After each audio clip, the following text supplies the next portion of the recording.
I haven't decided. I'm vacillating from day to day. I can't decide. But also, I am truly mystified. This is what happened last year. This is what happened last year when the Eagles were a short favorite and everyone was on Philly. Everyone. And I took the Chiefs to say, just out of principle, to say, this doesn't seem right. This doesn't seem right that everyone and their dog is on in the biggest game of the year on one side. And so I got to go to the other side. And I want to go with Chiefs, but I'm a little stunned that we're still sitting here, Niners -2. And by the way, when it went to 1.5, we saw some Chiefs money come in and bring this number down a few days ago, went right back to 2 almost immediately. What is going on here? What am I missing? Well, last year, you've got to remember, it was also this same scenario where the Chiefs were getting points. So everybody is pointing at Patrick Mahomes and saying, oh, the guy that's 10-1-1 against the spread is an underdog. You want to bet against that guy, the best player in the NFL? Doesn't feel like something I will be doing. But as far as the line movement goes, think if this was a regular season game. How many instances of line movement do we really see? Like, they're not going to move it every day. Yeah. Like, it feels like they've already moved it in a couple of directions before it settles at a certain spot. And I'm sure they're confident in their projections. I think when we saw this opening at 3, that's when they started to get a little nervous, maybe. And also, you have to factor in the sports book's pre-existing liabilities. And we will ask John Ewing over at BetMGM about this, because this is something that, Joe Public doesn't think about. But before the season or during the season, the sports books get a lot of futures bets.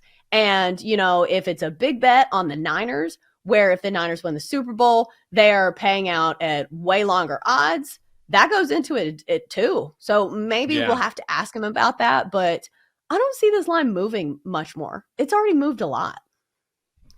I think you make a fascinating point, and you articulate it in a way that I've been trying to, and maybe I haven't been able to do it, or we haven't touched on it. But their biggest liability is on San Francisco, right? Because of those futures bets.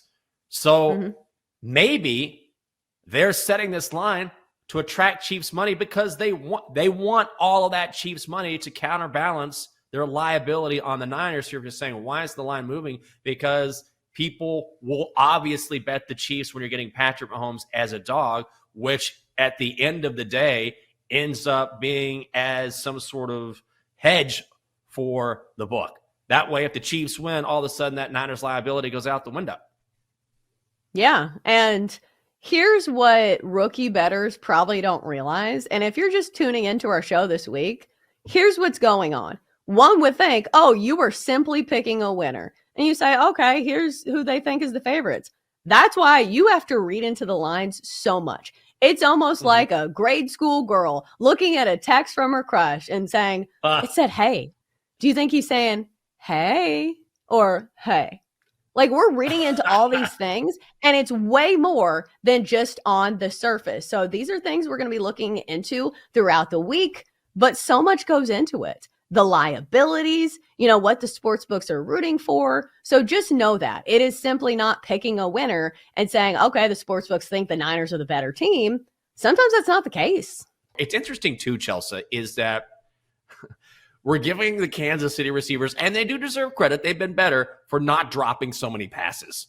Do you know what I mean? They've gotten better. There's no question, and we've seen some clutch plays from them. But overall, it's not like the receiving core around Travis Kelce has necessarily really raised the level of their play, maybe somewhat. It's just that they're not making the boneheaded mistakes that were crushing them later on in the year. So ultimately, if that's something you're worried about, and it would still be something that I'm worried about now. We haven't seen it recently, but if you look at the sample size the whole season, it wouldn't stun me if we maybe saw a drop or two that came at a bad time. Then you just got to go with the guy that you can trust. And I guarantee you, if you're Andy Reid in the red zone, who are you going to go to? The guy you know who's going to come through for you.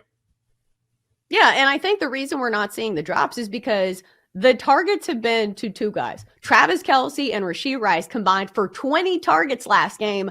The only other receiver that, had 5 was Noah Gray, finished with 2 receptions and 8 yards. So it's just he is not going down the list and spreading out the targets. It's Travis Kelce and Rashee Rice. All right, so let's look at the other side. Maybe the Niners have some players that are worth looking at. I feel like since the Niners spread the ball around a little bit more, this is a little bit more tricky because it feels like there's some volatility for whatever person you choose. Because my first instinct is, okay, we're looking at Brandon Aiyuk. He feels like the number one receiver coming off a game where he had 3 catches for 68 yards, including that one that bounced off the helmet. Feels like he's the guy that has big play potential, but how many guys can you say that about on the Niners? Like, if you're talking about big play potential, you have to throw Deebo Samuel in the mix. My guy, Deebo, coming off the game where he had 89 receiving yards. So I think that's the toughest part of the Niners is who are you going to pick? Haven't even mentioned George Kittle, but he feels like the guy that's pretty much feast or famine. So I don't know. I honestly, I would go with Christian McCaffrey's receiving prop just because I'm thinking about game script and how this is going to go down. And look, the Chiefs defense is impressive from top to bottom, but they are particularly good in the secondary. And so I think if you're Brock Purdy, if you're the Niners, you need to be very careful about when you take your shots downfield to Deebo or Brandon Aiyuk, maybe George Kittle, whatever. So I can foresee a lot of situations where Purdy drops back, right? And those deep routes just aren't open. He can't go down the field, but who's waiting there as a safety valve?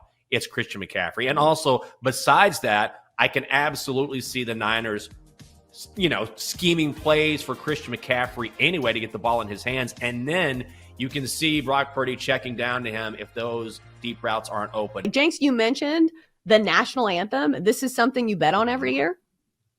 Yeah, absolutely. And it's juiced to the under.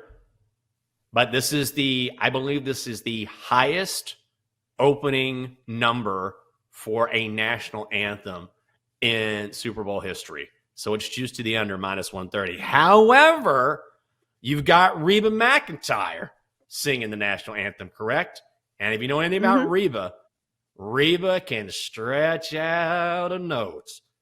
You know Reba. I mean, my God, I remember when I was a country music. I'm amazed that Reba McEntire is still super relevant. Good on her, because she was one of the first artists that I played on a regular basis when I was a country music DJ. She was popular in the 80s. And here she is now in 2024 going to sing the national anthem. But Reba can carry a note, and she's got that twang. You know how it is, Chelsa. She can, I was like, keep it going, Reba. Keep it going for 30 seconds. Let's just stretch this bad boy out. I always like going to the over. I know it's really high, but I think I might still go to the over. I think Reba finds a way. Who sang it last year? Do you remember? Was it Chris Stapleton? I think it was. Yeah, that's a good call. Yeah, that's a good call. Because here is the narrative with country singers that sometimes I think about. Because they're patriotic and they don't want to take any of the attention away from America, maybe they go shorter.